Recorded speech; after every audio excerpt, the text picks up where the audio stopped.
Howdy YouTube, and welcome to this episode of the Gunman. So this video here is going to be an unboxing, review and demo on the Anest Iwata Supernova Hakone edition. I probably just butchered the pronunciation of that Japanese word, but I'm sure there'll be a few Japanese people in the comments, so let me know how I did. All of that aside, so this gun does actually just come in one setup as far as I know. So it's just the 1.3 HD, HD standing for high delivery, and it's the WS400 air cap on it. So you can't go for the HVLP as far as I know. So there was only 2,000 of these made, so a pretty limited edition. Pretty damn good looking gun too. I like the anodized blue finish and the artwork that's on the side as well. Ever since I first saw this one pop up on Instagram, I thought it was a pretty damn cool looking gun. It reminded me of the days when I used to play the video games, and yeah, some of the courses would be in Japan and you'd be doing like proto courses or drift courses in the hills of Japan. So that's pretty much what that place is. It's yeah, worth a Google search if you're into racing and you don't know what the Hakone Turnpike is. But all of that aside, getting into the gun, opening up that case, you can just, like, you know that you've got something that's a little bit special, a little bit more special than your standard Iwata Supernova. So when you get your normal Iwata Supernova, it just comes in a cardboard box. It's sort of more of a throwaway box. Whereas when you get this gun here, you've got that really nice, good quality plastic case. Now make sure you're sitting down because I'm about to tell you guys the price of this. So it's around, as I say, around $1,100 Australian as of making this video. So don't quote me on this, but it's probably around $800 or $900 US, which is very pricey. Don't get me wrong. Look, the gun's obviously not going to be for everybody, but when I was offered one of these, I just said, why not? I may as well show the refinishing world what they're all about. But obviously, when you get into that box, you can tell that they've put a lot of love into this special edition. As I mentioned, the case is really good quality. It's got a nice foam insert into it, nice foam packing. You get that certificate of authenticity. You even get yourself that little card. So, you know, it feels like they actually have gone a little bit further to earn that extra couple of $100 that you're spending. So I believe that a standard Supernova is around $900. So as much as it might be a bit on the pricey side, as I said, it does feel like you get a bit of extra value for that extra couple of $100, you know. So this gun actually came in at the same time as I got the SATA Jet Phaser X, which is the, you know, top of the range, top of the line, la-di-da SATA Jet, right? And I unboxed the SATA on the Monday and then this one on the Tuesday. And honestly, this one felt so much more special when I did unbox it. You know, basically, those who haven't already seen the SATA Phaser edition, that just comes in a cardboard box, a throwaway cardboard box. Nothing really that special. It's just a black gun in a black box, pretty much. Whereas this one here, it's a really nice case. You get a certificate of authenticity signed by the head of Iwata, so it feels a little bit more personal and a little bit like you've got a bit more value for that extra money that you have spent on this gun. You've even got yourself an analog gauge. You know, that shouldn't be overlooked as a good little extra thing to have, you know. Whereas with your Phaser, that just comes with no digital gauge on it. It's around $1,500 and it didn't even come with an analog gauge. So they really have barely added any value. If anything, it's actually taken value away from the gun because they've ditched the digital gauge. So as I say, maybe it was just made to look a little bit better by the Phaser looking so bad.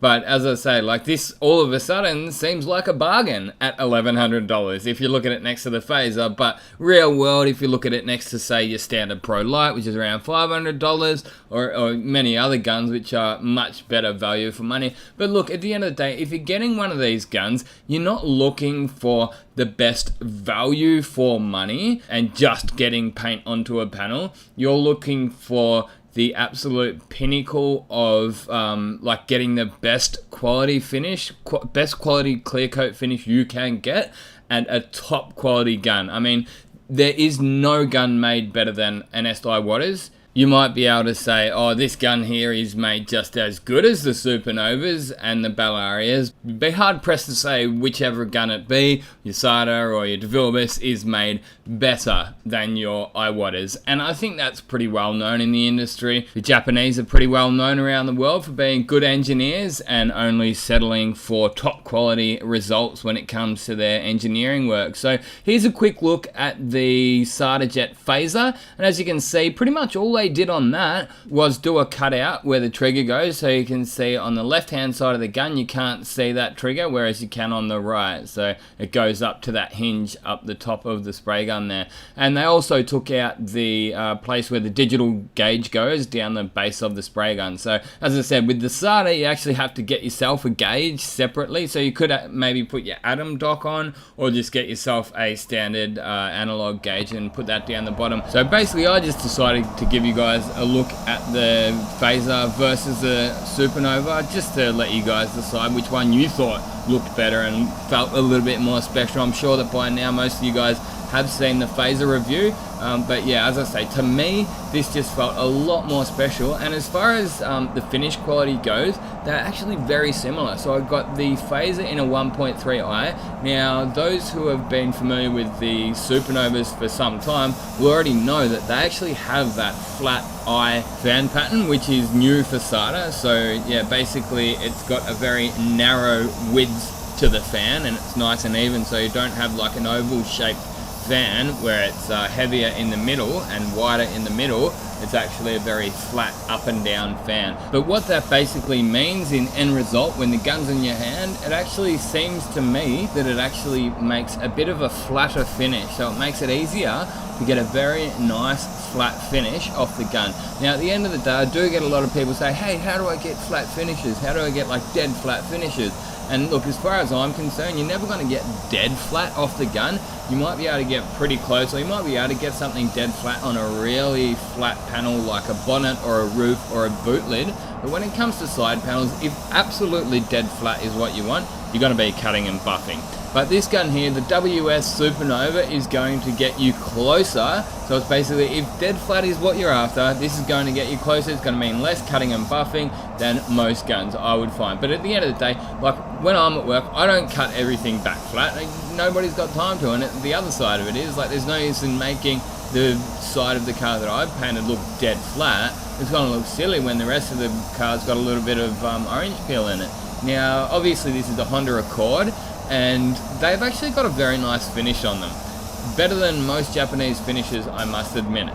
So the Mazdas are really bad. They've got a very tight and very thin finish to them, whereas I've found that the Hondas have just got that little bit more material on them, but they've got it on nice and flat, so they haven't got like too much of a big thick orange peel. So I kind of had that license to go a little bit hard on this job and get it a little bit nicer than what I would on, say, most European or even most of the other Japanese vehicles. So one of the only few negative things I've got to say about the Supernovas, and it's actually the contributing factor to why I don't use them more often, they go through just that little bit too much material. So look, I'm not surprised that they do, and they kind of should, because of the way that they get the paint on. But basically my Pro Light runs around 130 to 150 mils per panel. So I find like more 130 in the cooler months up to the 150 in the warmer months. So I find you just need to get that little bit more material on to get it wet. Whereas yeah, this is pretty much 150 in the cooler months, and then maybe like 160, 170 in the warmer months. So I know it's only an extra 20 mils, so I'm not like, you know, totally breaking the bank. It's 20 mils per panel, but it's one of those things that I do care about material consumption. I don't look at it like, oh, I'm not paying for it, so I don't care. I've always had the attitude that the more money my boss makes, the more money I'll be able to make. So, you know, when I go and ask for a pay rise, if material consumptions are down and, you know, work production is up, they're probably going to say yes. So yeah, look, I recommend having that attitude towards work and life, and yeah, just treating other people's things with as much respect as you would treat your own things. So yeah, I do notice some people's attitude totally changes when they're spending their own money compared to spending their boss's money, but I don't think it should be that way. So as I say, look, I'd probably use this gun more often, but it's one of those things, doing maybe full resprays where it doesn't matter how much paint you use. You know, look, well, I mean, to an extent, like when you're doing a respray, you're usually going to buy a full like 7.5 litre kit of clear. And you're usually going to be left over with a litre or two. So if you use an extra few mils per panel, and you're going to get it a little bit flatter, because that's what you want on a respray anyway. So it's probably the kind of gun that I would use more likely on a respray than the smash work. But as I say, I absolutely love using it whenever I do use it. But yeah, at the end of the day, like, use your Supernova, use whatever gun, pump it out through the filters if you have to, but I recommend just don't tip hundreds of mils of clear coat out or base coat out every time you finish a job. Like, I see it too often. Like, you know, I've literally seen people throw out 500 mils of clear when they're clearing one bumper cover, right? I will only mix up 350 mils on a hot day when I'm spraying a big bumper. You know, on a normal day it'll be sort of like 280 to 300 mils. And I'm talking people throwing out more clear than I would even mix up to do a bumper. It's insane, but there's some people that you just can't tell. They know better than you, and yeah, they won't listen to you. And yeah, half the time, especially in the warmer months, you know, give it 45 minutes and the clear's useless. I can't use it on my job. You know, it started going hard already in the pot. But yeah, that's actually one reason why I do recommend mixing up your clear coats and your base coats through the scales, through the computer, so you can kind of get an idea of how much you're going to need per panel. You know, you might, even if it's 160, if you say 160 mil per panel, you know, you might use a little bit less for a fender, a little bit more for a bigger door. Make sure you set the pressure settings correctly on the spray gun, keep them settings consistent, and then that way you can get consistent results. So yeah, that's what I recommend. Get yourself a system that's going to work for you and stick to it. That way you'll be able to get consistent results that replicate day in, day out, and you're not going to be that guy that's tipping out 300 or 400 mils of clear coat every single job and then it's just going to waste. You know, as I say, 300 or 400 mils, that's enough for me to do a bumper, but you've just turfed it in the bin, so I can't use it. It's got hardener in it, so it's going to go hard in the pot, you know? And look, anything under 100 mils, or even 150, I'd say is acceptable. Once you start turfing out 200 mils of clear, then you're sort of in that territory of, yeah, you might really want to have a look at what you're doing and why you're mixing up so much clear coat, or even with your color. You know, look, truth is, our color here is actually more expensive than the clear coat that we use.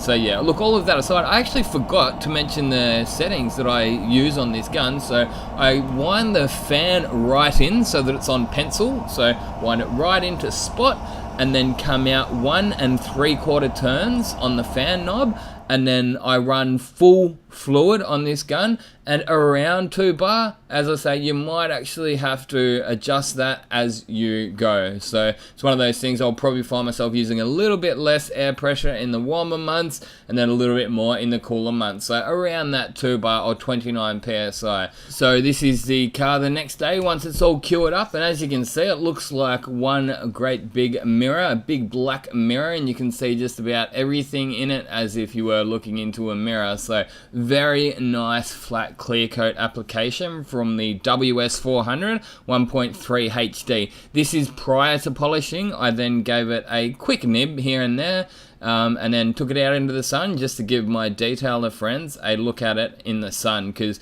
sometimes people will criticize me, oh, I'd like to see that one out in the sun. Well, there you go, mate. This is 1 day old clear being polished up by none other than the Gunman. I'm not a detailer, but I've still been doing this stuff for 20 years, and I'm very well capable of doing the polishing stages, even on the black cars.